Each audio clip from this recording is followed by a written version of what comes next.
자, 여러분 안녕하세요. 네, 2012년도 기출문제를 우리가 진행하도록 하겠습니다.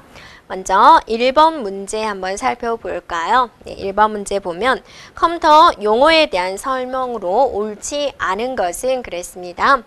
그래서 1번에 보면은 문제 1번에 보면은 MIPS다라고 보여주게 되죠.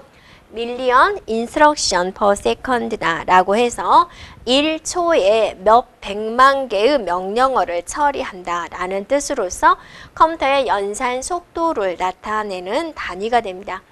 그래서 처리하는 명령어 개수를 보면 어떠세요? 어마어마하죠. 1초에 1개, 2개, 3개의 명령어가 아니라 몇 백만 개의 명령어니까 굉장히 컴퓨터 속도는 빠른 거죠.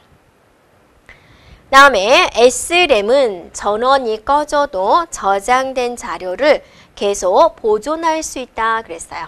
그럼 여러분이 이제 우리가 메인 메모리 주기억 장치에 대해서 한번 살펴보면은 자, 주기억 장치는 크게 두 가지로 구분을 하죠. 뭐와 뭐로 구분을 하죠? 네, 롬이라는 것과 램이라는 것으로서 이제 우리가 구분을 하고 있죠. 이렇게요. 그래서 롬은 먼저 리드 온리 메모리로서 단지 뭐 할 수만 있다? 읽기만, 우리가 내용을 보기만 하는 읽기만 가능하다라는 거죠. 그래서 중요한 것은 롬에다가 저장을 해두는 거죠. 네, 그에 비해서 램은 우리가 데이터 내용을 읽기도 가능하고 그것에다가 데이터 내용을 write, 쓸 수 있다라는 거죠. 네. 그런데 얘는 어떠세요? 전원이 꺼져버린다. 전원이 나가버렸다. 그러면 그 내용은 다 없어지는 거죠. 내용도 없어짐. 그래서 우리가 이제 보조기억 장치가 필요한 거죠. 자, 램이에요. 어쨌든 램에는 SRAM이라는 것이 있는 것이고 또 D램이다라고 있는 거죠. 그래서 SRAM도 어차피 램이에요. 그래서 전원이 끄면은 저장된 자료들은 어떻게 된다? 다 없어진다. 보존되는 게 아니다라는 겁니다. 그래서 틀린 것은 2번이 되죠. 자, 3번에 볼까요? 네, 기억 용량을 나타내는 단위다 그랬습니다. 그래서 우리가 1바이트를 기준으로 해준다면 자, 1바이트다 라는 것은 뭐죠? 문자를 나타내는 단위가 되는데 기본으로 영문자 한자를 우리는 1바이트다 라고 하는 거죠. 그러면 한글이나 한자는 한글 한자를 표현할 때는 어때요? 2바이트가 필요한 거죠. 이렇게. 그래서 바이트의 단위를 따져봤더니 킬로, 메가, 기가, 테라 이렇게 4개로 구분을 할 수가 더 있죠. 뒤에가. 그래서 킬로바이트, 메가바이트, 기가바이트, 테라바이트인데 킬로바이트는 우리가 2의 10승, 메가는 2의 20승, 2의 30승, 2의 40승 이런 식의 바이트로 이루어지는 거죠. 네, 그래서 3번은 맞는 것이 되죠. 자, SSI, MSI, LSI, VLSI는 게이트의 집적도에 따라서 구분된 용어다 그랬습니다. 그래서 이런 조그만 칩에 있는데 이 칩에다가 똑같은 크기의 100개의 명령어를 집어넣느냐, 네, 뭐 1억 개 이상의 명령어를 집어넣느냐에 따라서 종류를 그렇게 나눈 거죠. 자, SSI는 스몰이다 그거고, 네, M은 미디엄, L은 라지, VL은 베리 라지 이렇게 명령어 개수를 더 많이 집어넣는 그런 정도에 따라서 구분을 하고 있습니다. 자, 이제 2번 볼까요? 네. 자, 이진트리의 순회 경로를 나타낸 그림이다. 이와 같은 이진트리 순화 방식은 무엇인가? 자, 우리가 하나만 해봐도 되겠죠. 데이터가 이렇게 있다. 1, 2, 3을 해볼까요? 네. 1, 2, 3이죠. 네. 이건 같은 데 있으니까 안 되겠군요. 자, 여기를 해볼까요? 여기? 어떤 걸 먼저 해도 되는데. 자, 여기 해볼까요? 여기? 네. 그러니까 4, 8, 9 이렇게 돼 있다 그거죠. 왼쪽, 오른쪽, 근노드. 왼쪽, 오른쪽, 근노드로 이루어진 것은 무엇이죠? 후위법이 되는 거죠. 그래서 자, 우리가 전위법이다 그러면 어쩌죠? 왼쪽, 근노드죠? 네, 근노드 왼쪽, 오른쪽으로 이루어진 걸 전이법이라고 하는 거죠. 자, 중이법은 뭐죠? 네, 근노드가 어디에 있어야 되는 거예요? 가운데 있어야 되는 거죠. 그래서 왼쪽, 네, 근노드, 오른쪽 이런 방식이 되는 거죠. 자, 후이법은 어떻게 되는 방식이에요? 왼쪽, 오른쪽, 근노드 이렇게 되는 방식을 말하는 거죠. 그래서 정답은 4번이 되겠군요. 됐죠? 네. 자, 그 다음 문제 볼까요? 네, 엑셀입니다. 네.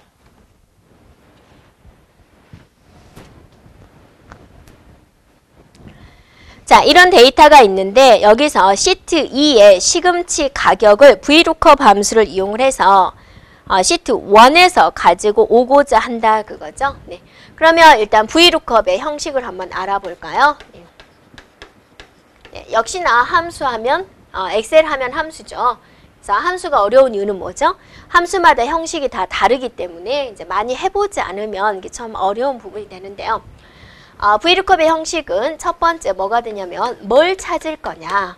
네, 찾을 값을 쓰는 것이고, 자, 두 번째는 어디서 테이블의 범위가 되는 것이고, 자, 몇 번째 걸 가져올 거냐. 그 다음에 옵션, 정확하게 가져올래요? 비슷하게 가져올래요? 라고 물어보는 거죠. 자, 그러면 문제에서 뭘 찾는다 라고 그랬습니까? 네, 시금치를 찾겠습니다 라고 한 거죠. 네, 자, 그러면 여기서 보면은 자, 시금치라고 써도 되는데요. 시금치를 쓸 거면 따옴표를 해줘야 됩니다. 이렇게요. 네. 시금치 좀 찾아주시오. 이렇게. 근데 이제 이게 없죠. 시금치라는 글자가 어디에 써졌어요? 여기 써졌어. A3에 써졌죠. 이렇게. A3. 네. A3. 네. 자, A3 좀 찾아주세요. 어디서요? 네, 여기서요. 그죠? 그러면 왼쪽에 있는 것은 네, 시트 1에 있는 거죠. 그래서 시트 1에 있는 시트지가 서로 다르죠. 그래서 시트 1에 있는 느낌표 쳐야죠. 느낌표 해주고 여기다가 범위를 적어주면 돼요. 그래서 A2에서 네, A2에서 D6에서 찾아주시오. 이렇게 되는 거죠. 됐나요? 네. 그러면 이제 여러분이 네, 여기서 A2에서 D6 찾았어요. 자, 이런 식으로 찾아가는 거죠. 이렇게 네, 시금치 찾았어요. 그럼 여기서부터 1번, 2번, 3번, 4번 화면에 표시할 것은 무엇이냐라는 겁니다. 자, 뭐를 표시하십시오 라고 그랬어요? 가격이죠. 가격. 가격이니까 몇 번째예요? 바로 네 번째 걸 표시해 주세요. 라고. 그 다음에 5를 적는 이유는 정확하게 찾아주세요. 할 때 오케이 정확한 걸 찾아주세요 할 때 5를 적어주면 돼요. 이렇게요. 됐나요? 네, 그래서 정답은 3번이 되겠습니다. 그래서 VLOOKUP에 대한 형식이었습니다. 자, 그 다음에 4번 볼까요? 네.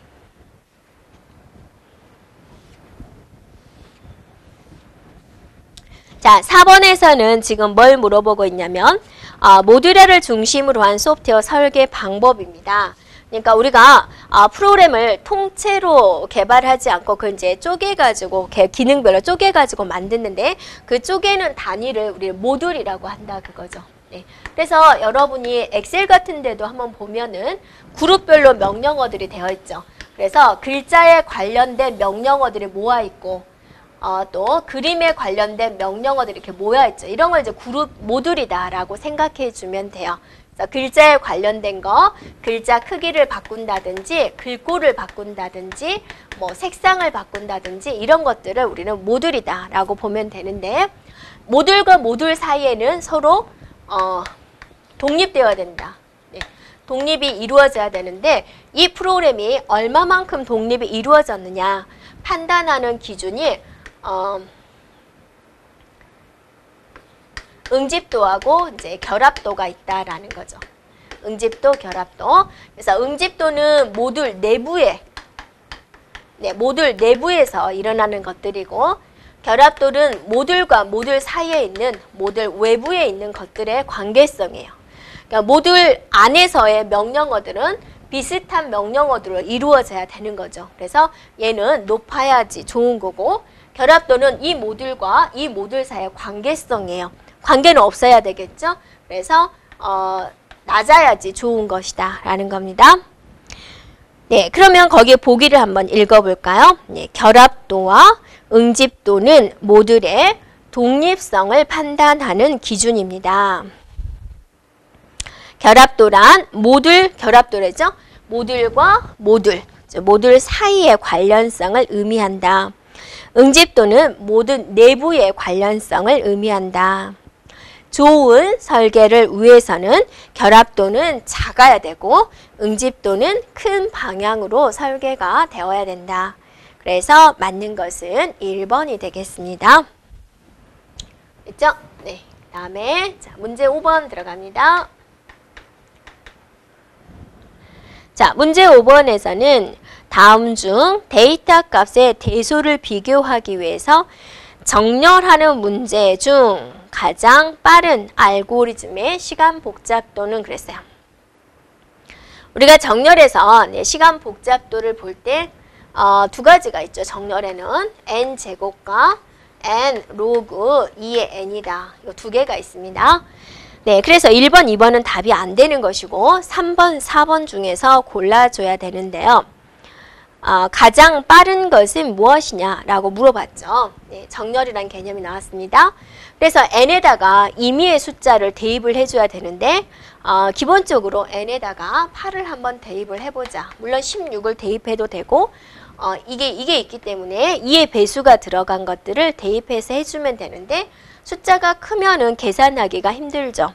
또 숫자가 작으면 정확한 값이 안 나옵니다. 그래서 일정한 숫자들이 나오는 걸 했더니 8부터더라 라는 거예요. 그래서 8을 집어넣었더니 64가 되고 자 얘는 8 로그 2에 8이 되더라. 그래서 8 로그 2에 3승이 돼서 얘가 없어지는 거죠. 그래서 8, 3, 24가 되더라. 시간 복잡도기 때문에 숫자가 큰 게 빨라요? 작은 게 빨라요? 네, 작은 게 빠른 거죠. 그래서 n 로그 2의 n이다. 정답은 3번이 되겠군요. 됐죠? 네. 자, 6번 문제가 되겠습니다. 네. 4개의 페이지 프레임이 있다. 교체 알고리즘이다. 그죠? 그러니까 이건 여러분이 어떻게 생각하면 되냐면 자, 데이터가 들어올 수 있는 공간이 4개밖에 없다 그거죠. 4개가 다 찼어요. 더 이상 들어올 수가 없어요. 그런데 필요 없는 것을 내보낼 수 있대요. 그럼 4개 중에서 누구를 내보낼 거냐? 네, 그걸 결정을 하는 게 이제 LRU 기법에서 찾아내자라는 거죠. 네. 그래서 페이지 적중률은 얼마냐? 적중률이란 것은 뭐냐면 내가 찾는 것이 메모리에 그대로 있는 거죠. 찾는 것이 여기 표 안에 있을 때 우리는 적중률이다 라고 하고 있습니다. 현재 처음에 비어있는 상태에서 출발을 하십시오 라는 거죠. 네. 그러면 우리가 한번 해볼까요? 자, 4개가 있습니다. 들어올 수 있는 공간은 4개예요. 그럼 처음에 어때요? 1 들어오겠죠? 1 들어왔어요. 비어있는 상태에서 들어왔으니까 없는데 새로 가져온 거죠. 그래서 페이지 폴트는 일어났어요 라고 이야기할 수 있습니다. 자, 그 다음에 0이 들어왔어요. 0. 1이 있는데 0이 들어왔어요. 자, 페이지 폴트 일어났죠. 자, 그 다음에 1이 있고 0이 있는데 2가 들어왔어요. 네, 페이지 폴트 일어났죠? 네, 1, 0, 2. 2 그대로 참조하니까 페이지 폴트 안 일어났죠. 좋죠, 이거는? 자, 1, 0, 2. 됐죠? 네. 1, 0, 2. 안 일어나죠? 자, 7, 1, 0, 2가 있는데 7 들어왔죠. 페이지 폴트 일어났다라고 이야기를 하죠. 자, 이제 그 다음에 문제죠? 6이 들어와야 돼요. 6. 다 찾는데 6이 들어온대요. 그럼 여러분 같으면 누구를 내보낼 거예요? 네. 자, LRU 기법이다 그랬습니다. 자, LRU 기법은 여기서부터 7은 여기서 참조했죠. 1은 여기서 참조했죠. 2는 여기서 참조했죠. 0은 여기서 참조했네요. 그러면 가장 오랫동안 참조하지 않는 것은 누구죠? 0이죠. 그래서 0 빼고 6이 들어오겠다라는 거죠. 페이지 폴트 일어났네요. 됐죠? 네. 그 다음에 또 7이 들어오죠. 7 여기 있네요. 네, 그대로 써주면 되네요. 자, 이제 0이 들어와야 돼요. 0. 그러면 누구 내보낼 거예요? 자, 따져주면 되죠. 네. 자, 7은 여기서 참조했어요. 6은 여기서 했어요. 그죠? 1은 여기서 했어요. 2는 여기서 했어요. 가장 멀리 있는 거 얘를 제거시키면 되겠군요. 네, 나머지는 그대로 적어주면 되죠. 페이지 폴트 일어났어요. 네. 1 그대로 적죠? 자, 2가 들어온대요. 마지막이겠군요. 자, 2를 참조한다 라고 그랬습니다. 그럼 누구를 내보낼까요? 자, 1은 여기서 했어요. 0은 여기서 했어요. 7은 여기서 했어요. 6은 여기서 했어요. 누구 내보내요? 6 내보내고 들어오면 되고 페이지 폴트 일어났군요. 이렇게 해주면 되죠. 네. 적중률을 물어봤으니까 자, 있는 거 찾으면 되죠. 하나, 둘, 셋, 넷, 다섯. 총 12번 중에서 5번은 적중이 되었군요. 라는 거군요. 네, 그래서 정답은 1번이 되겠습니다.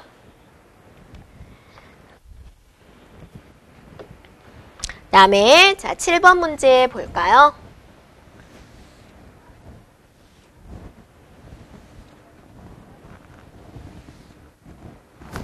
자, 이런 수식이 있을 때 간략화를 하시죠. 네, 그 간략화를 또 회로도로 표시하십시오. 라고 그랬죠. 네. 그러면 먼저 간략화 들어갑니다. 네. 그러면 배분법칙 써야 되겠죠. 자, 이렇게 배분법칙 쓰고, 이렇게 배분법칙 쓸까요? 네.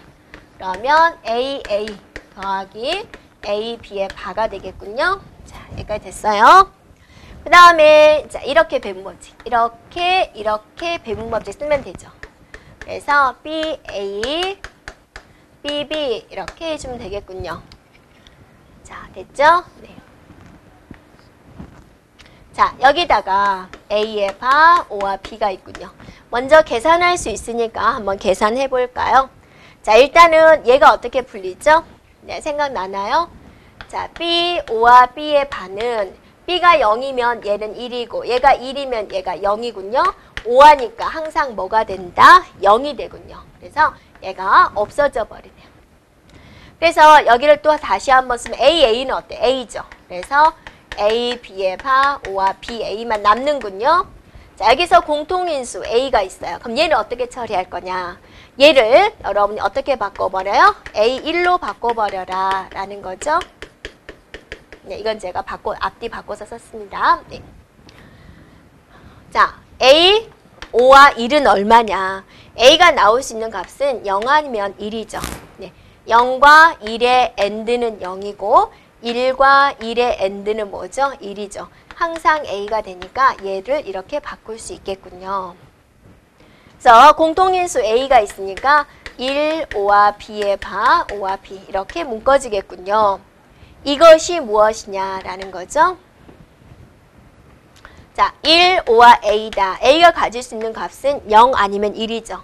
1과 0의 5와는 1이고 1과 1의 5와는 1. 항상 뭐예요? 1이에요. 그래서 1과 어떤 값들이 있었을 때 얘는 1로 풀린다. 그래서 얘가 A만 풀리군요. 총체적으로 다시 쓴다면 A가 있고 얘를 써볼까요? 네, A의 바, O와 B 이렇게 풀 수 있겠군요. 됐죠? 네, 그러면 자, A의 바, O와 A, B로 풀죠. 자, 이게 없어지죠. 그럼 남는 것은 뭐죠? A, B만 남는군요. A, B는 AND 기호가 되는 거죠. AND는 회로도를 어떻게 그려요? 이렇게 그려주는 거죠. 네. 그래서 정답은 3번이 되겠군요. 라고 볼 수 있습니다.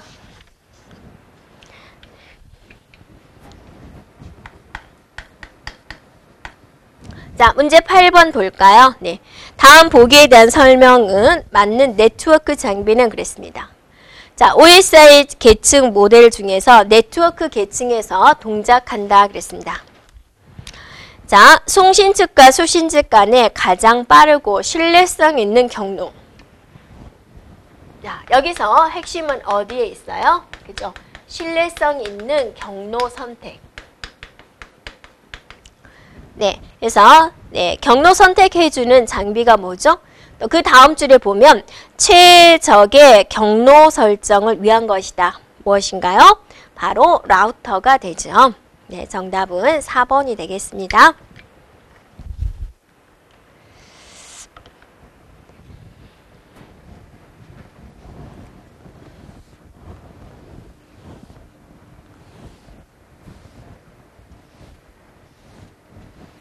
자, 그 다음 문제, 시어너 문제가 되고 있죠. 네, 시어너 문제 한번 풀어볼까요? 자, 제일 먼저 하나하나 분석해볼까요? 네, A는 4 그랬습니다. 4개의 방이 마련됐는데 데이터가 이렇게 있군요. 그래서 우리도 한번 써볼게요. 4개의 방인데 앞에서부터 차곡차곡 들어왔습니다. 대표적인 이름이 A예요. 그랬어요. 그런데 그 A를 P에다가 대입을 했어요. 이는 선언과 초기치를 같이 준 거죠. 선언했어요. 선언. 지금부터 P는 무슨형 변수다? 별이 붙었으니까 포인터, 주소를 기억하는 변수군요. 뭐를 기억해요? A. A라는 주소를 기억한다. 그러니까 결론은 여기가 A죠? A가 있는 곳 얘가 P가 된다라는 거죠. 자, P 뿔뿔 그랬습니다. 하나 증가시키시오. 그럼 여기가 P 플러스 1 여기를 가리키고 있군요. 자, 이걸 확인해 보세요. 자, 100을 넣으시오. 어디다 집어넣냐? P가 가리키고 있는 곳 어디예요? 여기죠. 근데 여기 조심할 거는 뿔뿔이 뒤에 붙었어요. 그러니까 첫 번째 대입을 먼저 해주고 두 번째 증가를 시켜주는 거죠. 이렇게요. 자, 맞죠? 네. 그래서 100을 먼저 대입을 해주고 100을 먼저 하나 증가시켜주고 네, P가 뭘 가리키고 있어요? 여기가 있죠. 그러니까 이거를 100으로 바꿔주고 그 다음에 P 값을 증가시켜 주시오. 이렇게. 됐죠? 그 다음에 얘는 뭐죠? 먼저 뿔뿔이 앞에 있으니까 먼저 증가시켜주고 그 다음에 대입을 해주시오라는 거죠. 그래서 P 값을 하나 증가를 시켜줘요. 그러면 P 플러스 3이 되죠. 거기다가 뭘 집어넣으시오? 200을 집어넣으시오. 이렇게 되는 거죠. 됐나요? 네. 그래서 0번째부터 이제 출발을 써주면 A0은 10이 되겠고, 그 다음은 100이 되겠고, 그 다음은 30이 되겠군요. 라는 거죠. 네. 그래서 정답은 3번이 되겠습니다.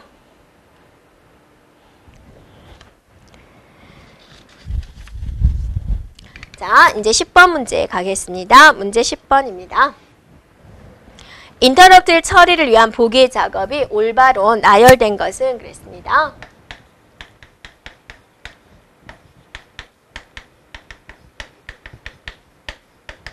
자, 인터럽트는 이제 예기치 않은 일이 발생되는 거죠. 그래서 우리가 한번 정리를 해보면 이게 이제 내가 처리해야 될 하나의 프로그램이 되는 거죠. 이게 프로그램의 단위가 되는데 이걸 처음부터 끝까지 다 해야지 완성이 되는 건데 순서대로 수행을 하고 있는데 자, 여기 명령어에서 인터럽트가 걸렸다. 현재 수행 중인 명령어는 완료를 하고 복귀 주소 저장하고 네, 어디다 복귀해야 되는지 복귀 주소 결정을 하고 그 다음에 가는 거죠. 인터럽트한테.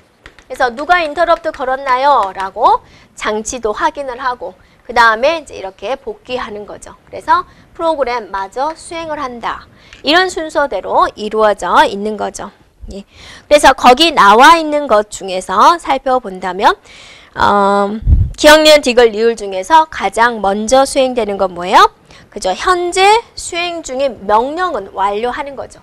현재 수행 중인 프로그램은 중단시키지만 그 속에서 이루어지는 명령어는 잠시 중단을 하고 상태를 저장합니다. 그 다음에 인터럽트, 누가 인터럽트 걸었나요? 인터럽트 발생 원인을 파악을 하고 나 인터럽트 서비스 루틴을 수행을 하고 보관된 프로그램 상태를 복귀한다 라는 거죠. 그래서 정답은 1번이 되겠습니다. 자, 11번 갈까요? 네.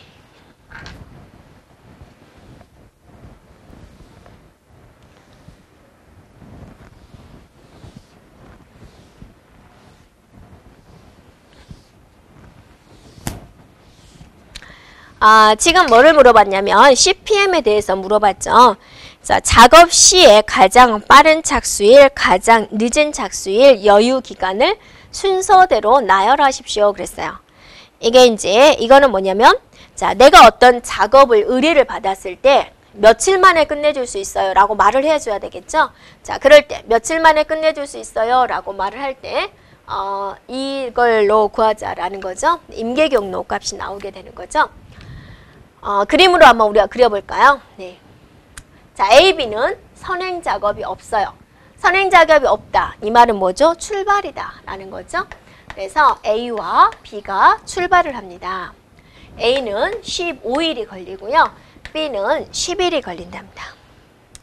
자, C라는 작업을 해야 되는데 C라는 작업은 A, B를 완성한 상태에서 C를 들어갈 수 있대요. A, B가 완료를 해야지 C를 들어갈 수 있고 C는 10일이 걸린답니다. 됐죠? 네.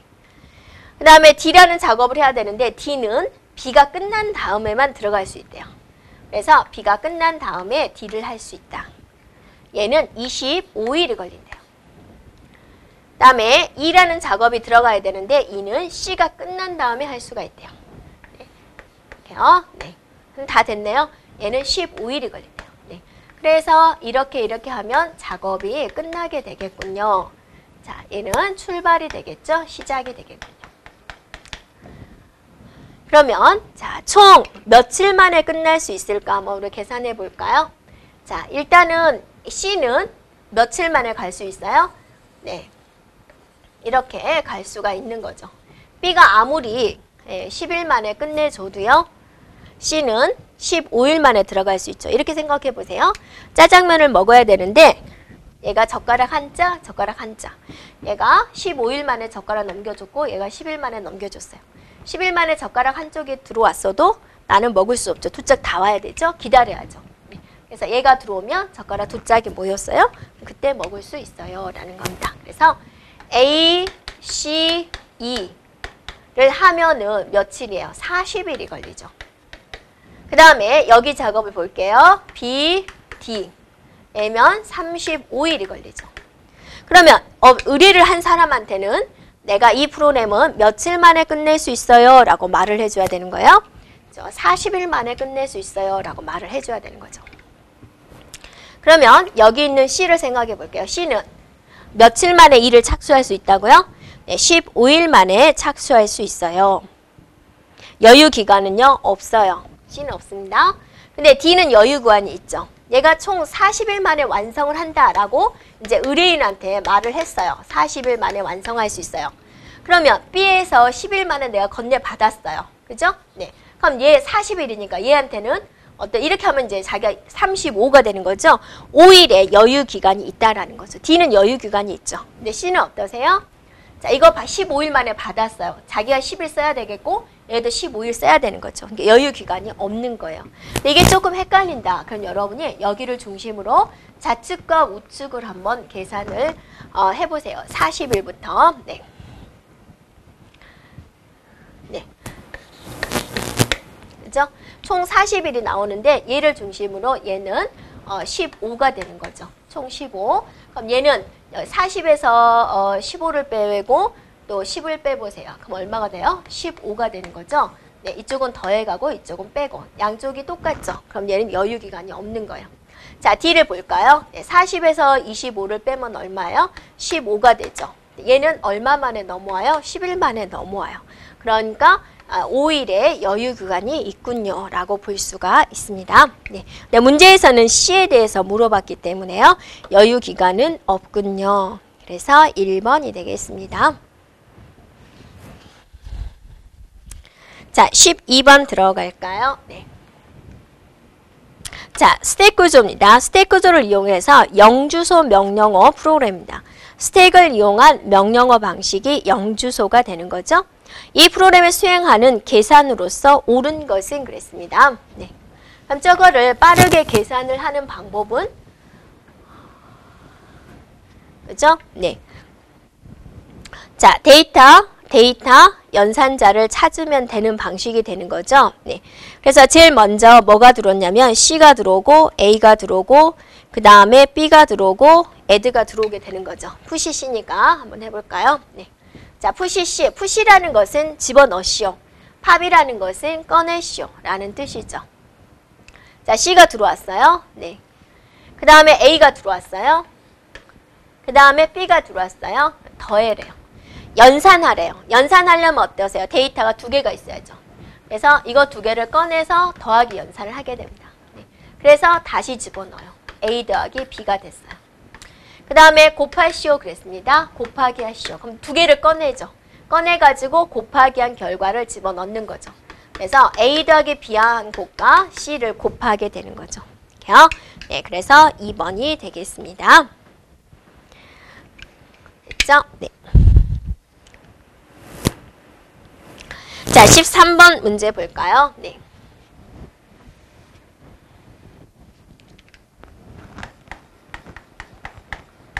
자, 문제 13번에서는 뭐에 대한 설명이냐면 트랜잭션에 대한 설명입니다. 네, 트랜잭션은 우리가 데이터베이스에서 처리하는 단위다라고 보면 됩니다. 데이터베이스는 데이터를 관리하는 거기 때문에 데이터를 계산을 하고 있는데 내가 계산을 하고 있는데 저쪽에서 똑같은 데이터를 쓰겠다라고 그러면 돼요? 안 돼요? 안 되는 거죠. 내가 사용하고 있을 때는 저쪽에서는 사용하면 안 되는 거죠. 계산에 사용하고 있을 때는. 첫 번째 원자성입니다. 원자성이란 완전히 수행되거나 아예 수용하지 마시오라는 거죠. 그러니까 내가 데이터를 이제 가져왔어요. 데이터를 가져와가지고 A 더하기 10 곱하기 2를 해야 된다 그거죠. 네. 그래서 여기까지는 잘 했는데 여기서 오류가 나버렸다? 그럼 어찌해야 돼요? 네, 아예 초기화시켜라 그 말이죠. 처음에 있던 값으로 되돌려라 라는 겁니다.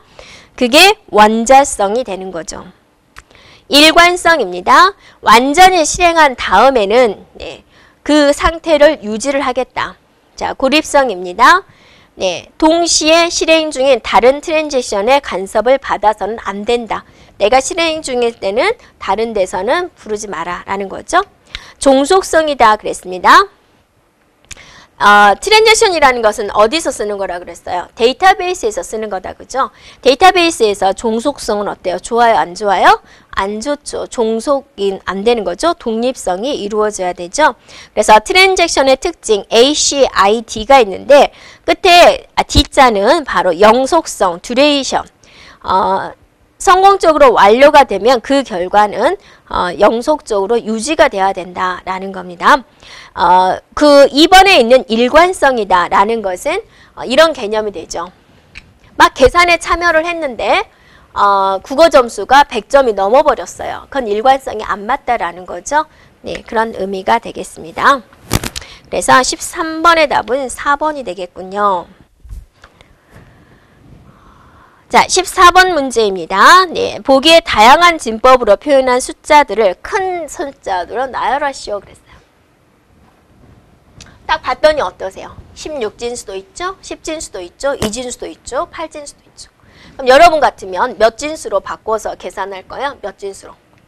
그죠? 개성이죠. 자기가 좋아하는 숫자로 바꿔주면 되는데 우리가 일단 암산하기 좋은 건 뭐죠? 2진수예요. 그래서 2진수로 바꿔보도록 하겠습니다. 자, 16진수를 2진수로 바꿉니다. F9를 2진수로 바꾸세요. 4자리로 풀어주면 되죠. 네. 그래서 1, 2, 4, 8. 1, 2, 4, 8. F는 15죠. 15. 15니까 이렇게 해주면 되고 9는 8하고 2를 가져오면 되죠. 이렇게 되군요. 됐죠? 네. 그 다음에 256이라는 10진수는 2진수로 바꾸면 어떻게 되죠? 네. 자, 1의 자리, 2의 자리, 4의 자리, 8의 자리. 16, 32, 64, 128, 256이죠. 자릿수가. 여기네요. 네, 이렇게 해주면 되겠군요. 이렇게. 그래서 얘는 이거고. 얘는 그냥 2진수가 되고. 8진수입니다. 370이라는 8진수를 2진수로 바꾸세요. 그랬죠. 하나당 몇 개씩 풀어 헤쳐주는 거예요? 네, 3개씩 풀어 헤쳐주면 되죠. 1, 2, 4, 1, 2, 4, 1, 2, 4 풀어 헤쳐줘서 써주면 되죠. 자, 0은 0, 0, 0 그죠? 7은 1, 1, 1 3은 0, 1, 1 0은 없으니까 안 써도 상관없죠. 네. 자, 이렇게 표시할 수 있겠군요. 그럼 여기서 뭘 물어봤어요? 큰 숫자들부터 나열하시죠 그랬죠. 자, 자릿수 계산해 볼까요? 몇 자리인가? 8자리 그죠? 얘는 9자리 그죠? 얘도 8자리. 얘도 9자리가 되네요. 그죠? 네. 8자리네. 8자리. 네. 그러면 9자리인 얘가 가장 크군요. 네, 1번. 자, 니은이 가장 크군요. 라고 그랬어요. 그 다음에는 8자리 중에서도 다 1로 채워진 디귿이 크군요. 자, 그 다음에 이것과 이걸 비교하세요. 끝에가 1000, 1001 이게 더 크군요. 네, 기억, 리을 이렇게 되군요. 네. 그래서 정답은 니은, 디귿, 기억, 리을인 2번이 되겠군요. 됐죠? 네.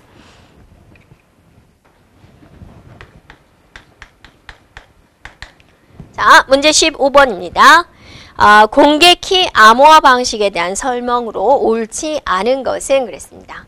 그래서 공개키 방식이다 하면 여러분이 뭐를 생각해 줘야 돼요? 자, 키가 몇 개다? 2개다. 네, 키 2개를 사용하는군요. 자, 키 1개는 암호화할 때 쓰는 겁니다. 또 다른 키는 그거를 해독할 때 쓰는 겁니다. 그럼 둘 중에서 어떤 걸 암호화할 때 쓰는 걸까요? 공개해 놓은 거. 사람들이 다 알려준 거. 공개키를 암호화할 때 쓰는 것이고 혼자만 조용히 간직하고 있는 개인키로서 해독을 하게 됩니다. 자, 공개키를 대표하는 알고리즘은 뭐가 있어요? RSA 알고리즘이 있다. 이렇게 기억하면 되겠죠. 자, 그러면 1번 볼까요? 네, 공개키와 개인키로 이루어집니다. 맞죠? 네, 대표적인 활용 예에는 전자서명이 있다. 이 RSA라는 알고리즘을 활용을 해가지고 뭐를 만들었다? 전자서명을 만들었다라는 거죠. 그래서 전자서명에서는 RSA가 조금 다른 거죠. 네, 암호할 때, 나 혼자 서명할 때는 문 잠그고 혼자 해야 되죠. 그래서 개인키를 이용을 한다. 자, 그거를 이제 해독할 때 이게 진짜일까? 라고 해독하는 것은 여러 사람에서 모여서 공개키로서 본다. 이것만 이제 서로 반대되는 개념이 된다라는 거죠. 자, 3번에 송수신자는 서로 다른 키를 사용한다. 개인키는 메시지를 전송할 때가 아니라 해독할 때 쓴다. 그래서 틀린 것은 4번이 되겠군요.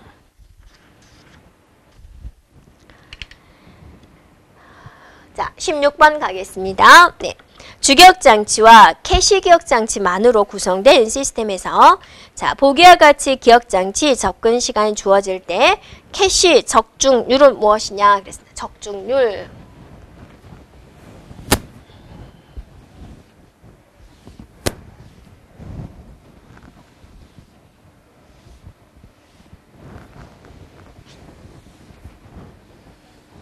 자, 한번 볼까요?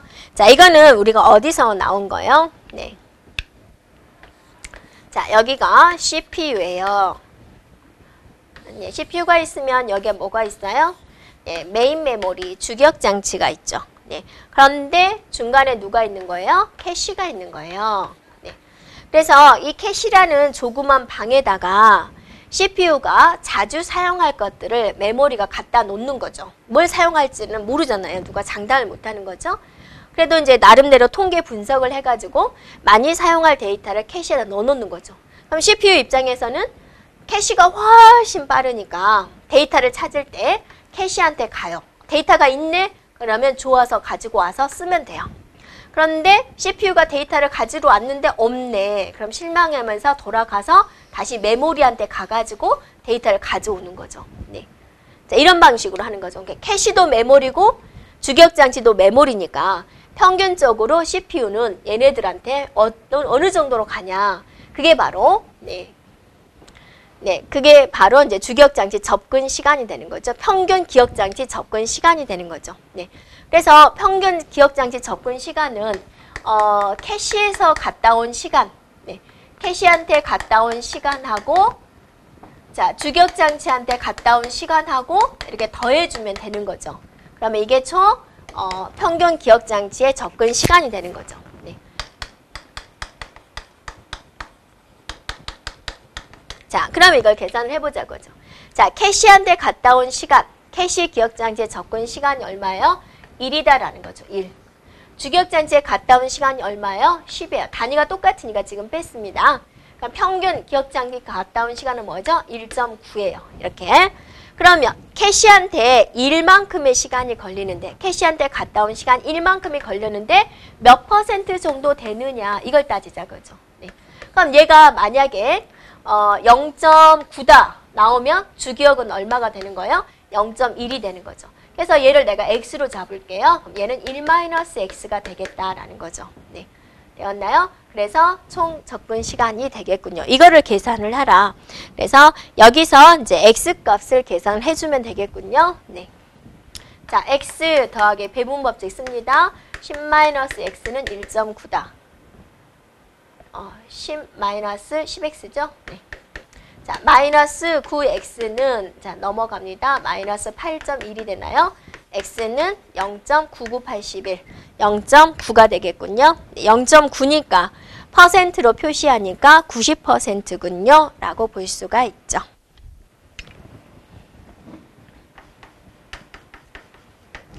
자, 문제 17번 들어가겠습니다. 네. 자, 오픈이라는 명령어를 내렸어요. 오픈하세요 라고 그랬어요. 그러면 목적어가 다 다른 거예요. 어떤 사람은 출입문을 열어요. 어떤 사람은 창문을 열어요. 어떤 사람은 박스를 열어요. 자, 이렇게 명령어 하나에다가 여러 가지 결과물이 나올 수 있는 것, 이거를 뭐라 그러느냐? 다형성이다 라고 하는 거죠. 네, 그래서 정답은 바로 3번이 되겠습니다. 네, 객체지향에서 나오는 기법이 되는 거죠. 네, 문제 18번입니다.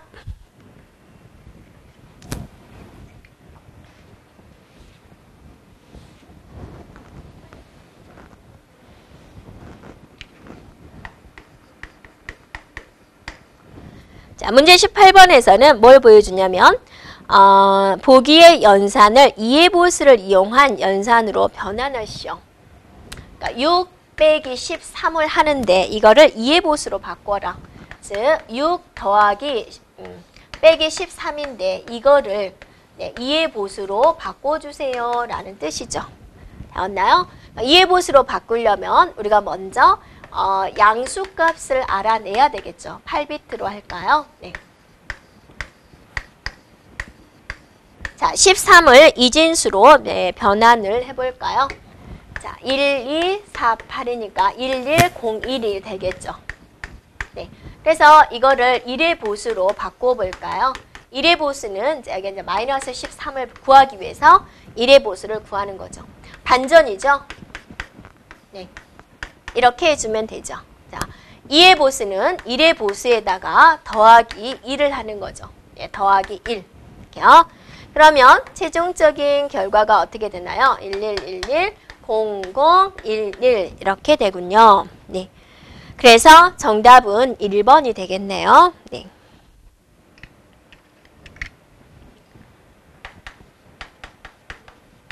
자, 문제 19번입니다. 네, 윈도우즈 XP의 실행창에 입력할 수 있는 명령어들을 나열한 것이다. 명령어별로 수행할 수 있는 기능이 무엇이냐, 명령어의 뜻이 무엇이냐라는 거죠.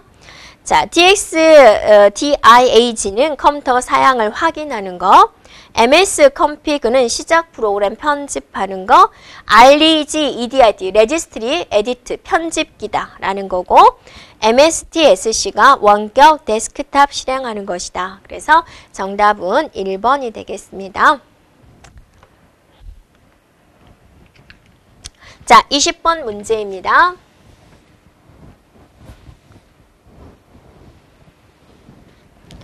자, 20번 문제에서는 이제 하드디스크가 트랙을 어떤 방식으로 가를 거냐, 디스크 스케줄링에 관한 방법이 되는데요.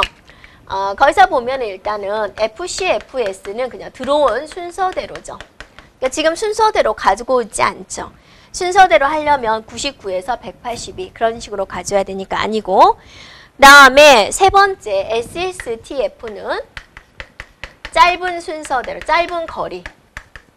네, 짧은 거리. 그 다음에 스캔 방식은 이제 엘리베이터 방식이다. 그래가지고 방향을 봤을 때 이렇게 갔다가 이런 식으로 가는 방식이 되는 거죠. 네. 그 다음에 C스캔 방식은 무조건 한 방향으로 가는 거죠. 이렇게 갔다가 쭉 이동해가지고 이렇게 가는 방식을 말을 하는 거죠. 그래서 저기서 찾아간 순서들을 가지고 한번 화살표로 한번 나열을 해보면 될 것 같습니다. 그래서 서비스 순서를 이렇게 주어졌어요. 자, 이거를 자, 순서대로 제가 쓰려고 얘를 앞에다가 써볼게요. 12, 15. 그래서 이렇게 찾아가고 그 다음에 어디로 갔어요? 12로 갔어요. 이렇게. 그 다음에 이렇게 갔어요. 됐죠? 네. 방향이 어떠세요? 한쪽 방향으로 계속 가고 있죠. 그러니까 무슨 방식이다? C스캔 방식이다 라고 볼 수가 있다라는 거죠. 그래서 정답은 2번이 되겠습니다. 그래서 헤더 위치에서부터 출발을 해가지고 헤더가 진행 방향으로 가면서 이런 식으로 가는 거죠. 그래서 이렇게 하드디스크가 있고 이 헤더가 있으면 여기 있는 트랙마다 번호가 있는데 어디서부터 왔다 갔다 할 거냐. 그래서 헤더의 위치를 되도록이면 적게 움직이면서 모든 데이터를 가져왔으면 좋겠다. 그럼으로써 데이터를 읽어오는 속도를 빠르게 할 수 있지 않겠느냐. 해서 이런 방법들이 있는 것이고 화살표 방향을 우리가 찾으면서 스캔 방식과 C스캔 방식을 구분해 주면 되겠습니다. 네, 그래서 정답은 2번이 되겠군요. 자, 여기까지 2012년도 기출문제였습니다. 여러분 수고하셨습니다.